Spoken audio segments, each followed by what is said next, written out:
জামাতে ইসলামের আমির ডক্টর শফিকুর রহমান বলেছেন, ভারত আমাদের প্রতিবেশী দেশ, তাদের স্বাধীনতাকে আমরা সম্মান করি।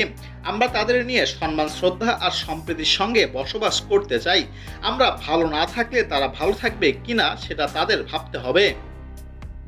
লালমনিরহাট শহরে কালেক্টরেট মাঠে জেলা জামাত আয়োজিত জনসভায় প্রধান অতিথির বক্তব্যে শফিকুর রহমান এসব কথা বলেন।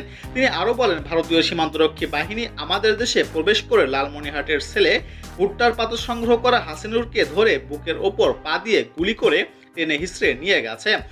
আমাদের প্রশ্ন, হাসিনুর কি মানুষ না? তারা কি মানুষ না? মানুষ হয়ে মানুষকে বুকের ওপর পা দিয়ে গুলি করে কিভাবে হত্যা করে? জাতীয় নির্বাচন প্রসঙ্গে জামাতে আমির বলেন, প্রধান উপদেষ্টা বলেছেন আগামী ডিসেম্বরে নির্বাচন হবে। আমরা নির্বাচন চাই, তবে পেশিশক্তি, কালো টাকা মুক্ত সমতল মাঠের সুষ্ঠু নির্বাচনের আগেই খুনিদের বিচার ও প্রয়োজনীয় সংস্কার করতে হবে। প্রয়োজনীয় সংস্কার ছাড়া পেশিশক্তি নির্বাচন দেশবাসী মেনে নেবে না। তিনি আরও বলেন, আমরা ওয়ারেন্টি দিচ্ছি, দেশের প্রতিটি মানুষ নিরাপত্তা ও সম্মান নিয়ে বাঁচবে।